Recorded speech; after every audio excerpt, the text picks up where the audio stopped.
Hey everybody, it's Rankil here. I've been getting a few requests to have a more detailed breakdown of my Hardcore Witch Doctor, showing just differences of skills. I also thought it would be a pretty good update too, just to show just the progression of the gear that I've gotten. Right now I've got a Monk too, but together they've got a Paragon 15. So this just kind of shows of like an early baseline of gear that you could possibly expect to have. And in this video I'll break down just my generic farming build that I run, as well as my Ubers build. Primary attack is Firebomb with Ghost Bomb, mainly for getting the inaccuracy of the console and having a larger radius that you're hitting. It helps so that when you miss your target, you're actually still hitting things with it. Kind of an honorable mention that you could run is Corpse Spiders with Leaping Spiders here. Running here, I would run on the R2 button. I was running bears, but for Ubers I run a little bit different, and I actually run with bats here, which is Cloud of Bats with the Firebats skill. The reason why I use this is hands down probably one of the most damaging spells that the Witch Doctor have in their arsenal. So the only downside to it, and especially in hardcore, is that you need to be up close to the target, and it starts low and then builds up the damage over time. Really good for doing it. I mean, you can see I'd get up to, you know, well over 1 million, approaching 2 million crits basically with this. It's a very, very powerful skill to use. Very, very fast for burning down the Ubers when you're standing next to them and they're kind of doing their idle animations. Devouring Swarm is kind of a little bit different too, because using this to just cast it and it spreads around everything. Not only does Devouring Swarm, Locust Swarm help out because it goes out and it grabs enemies and then pulls them to you and aggroes them, but Devouring Swarm helps by giving mana back, which right now I'm missing a 4-piece Zuni set. If I had a 4-piece Zuni set, I would probably then be running the Pestilence rune here, which ends up making them jump quicker, which helps guys pulling them into you. I've got Big Bad Voodoo with Slam Dance. This just helps out with doing a lot more damage. You lay it down, and then at the same time laying down a Mass Confusion with Paranoia, which does another 20% additional damage. So these two combined, it ends up being that you output so much damage, and then you sit there with your Firebats on the Uber bosses and it burns them down really quick. And then running on Circle here, I'm running Spirit Walk with Honored Guest. Mana is always an issue. Even with a 4-piece Zunis, I always run this even on the PC on my Witch Doctor. It helps out just a huge amount to get mana back. Hardcore, I'm running this for Spirit Vessel, which is really good, although for running a non-hardcore, if you're running for softcore, there's a few different abilities that you could for your passive. Jungle Fortitude is really good because it's just a straight up damage mitigation. Really, you don't have to worry too much about dying. This is more of a get out of jail free card. You could run Pierce the Veil, but because your spells cost more mana and you're doing only 20% more damage for a 30% increased cost. So overall, in the end, when you're trying to do long fights and sustaining, Pierce the Veil is usually not good to run. You can run some other stuff, like you could run basically Vision Quest if you're having a lot of mana issues. Vision Quest works really well for when you're casting a passive ability, and that's where stuff like Leaping Spiders really help out, because every time one of those Leaping Spiders hits, it resets the timer on your Vision Quest for it going. So it's a good one to run. You could also even run Gruesome Feast, but really on Uber bosses you're not going to be seeing too many health globes, so this passive pretty much goes unused. And the same thing too for Grave Injustice, because I'm not killing too many things that are in the Uber boss fights. Granted, for the trash leading up to it you are, but the Uber bosses are the main critical focus that I've got for this build. Spiritual Attunement, which this is just increases your mana by 20%, increases your mana regen. Really good. Again, it's a matter of keeping sustainability on your Bats channeling and just having the mana to be able to cast spells and abilities. That's what really counts in this. Blood Ritual, which might seem like, spending 15% of your mana cost as life, but you gain 2% of your maximum life as regen, so it ends up offsetting your mana cost by giving you regen. So it's kind of a double bonus, and really it's just making your spells more efficient and giving you a large health regen at the same time.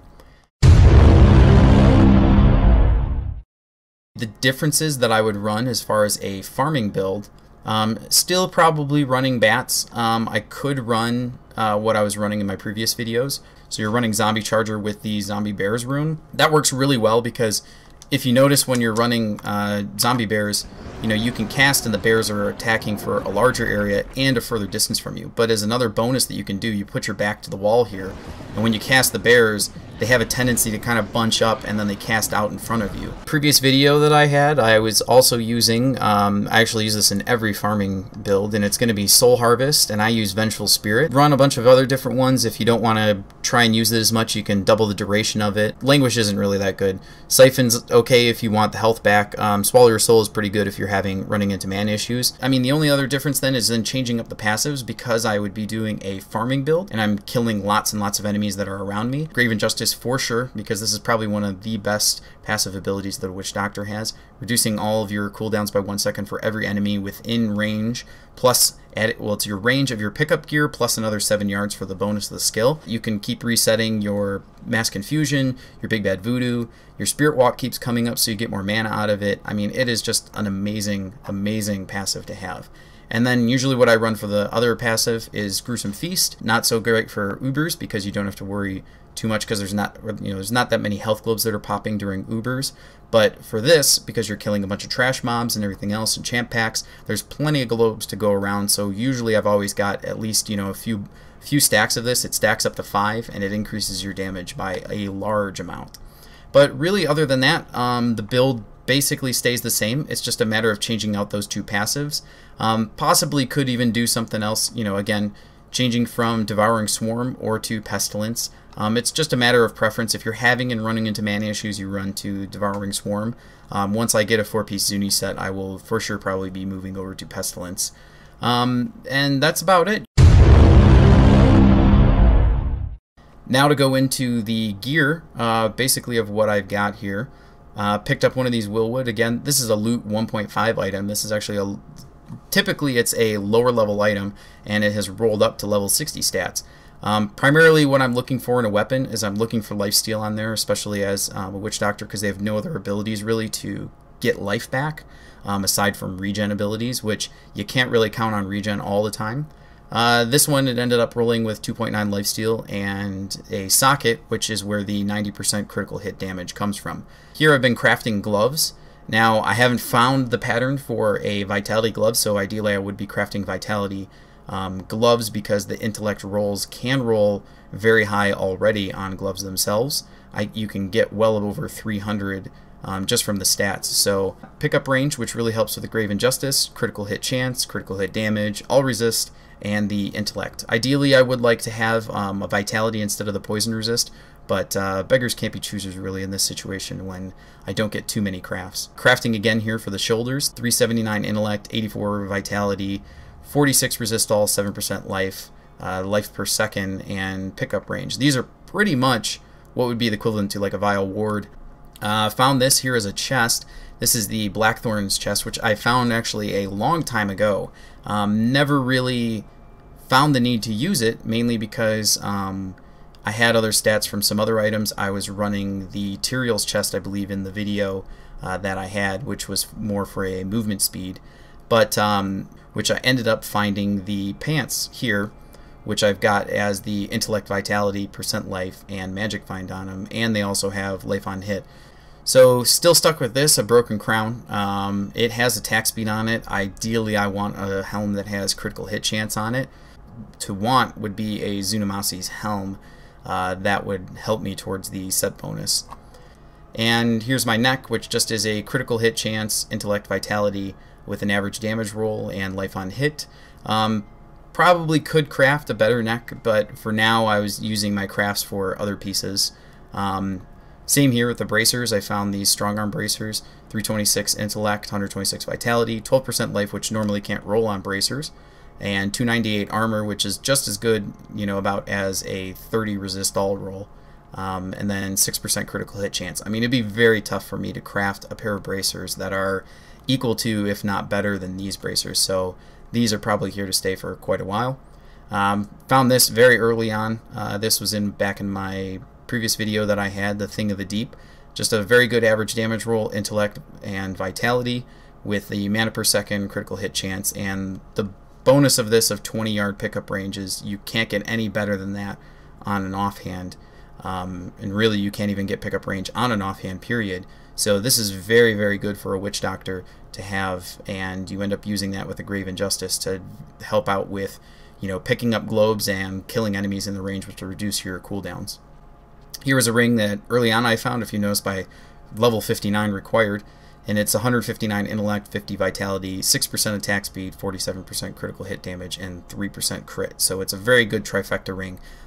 Socketing it with vitality, just because I'm in hardcore right now. If I was probably running this in softcore, I would have socketed it with an intellect gem. One of the many Zunamas's rings that I have found, this is the best one of the bunch. It's got an average damage roll with intellect and vitality, and has a very good all resist roll with a base critical hit damage that always rolls on the item. And then as far as boots, again, it's a Zunamas's boots, so I've got the 2-piece bonus for 130 intellect, and poison skill damage, which a lot of the abilities that Witch Doctors have are poison. Fortunately, not really using many right now, with the exception of when I use bears or locust swarm. And 352 intellect, 91 vitality. Poison resistance is not ideal. I would have loved a all resist roll on this, but you know, once again, can't complain.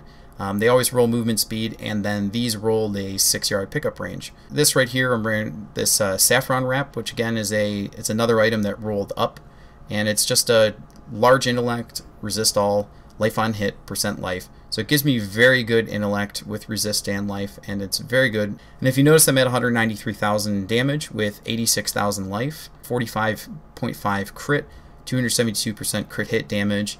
Resists all are in the range of about 750 to 850, I'd say, on average. You look at the pickup range, which adds with the 20 bonus from my offhand, I've got a 40-yard pickup range, which is just huge for helping out with Grave Injustice. That's about it. Hope you guys like this. If you have any other questions for me, just make sure to leave it in the comments below, or if you have anything that you want as far as videos and tutorials, not just limited to the console but also onto the PC, I'd be glad to help. And thanks again for watching. Have a good night.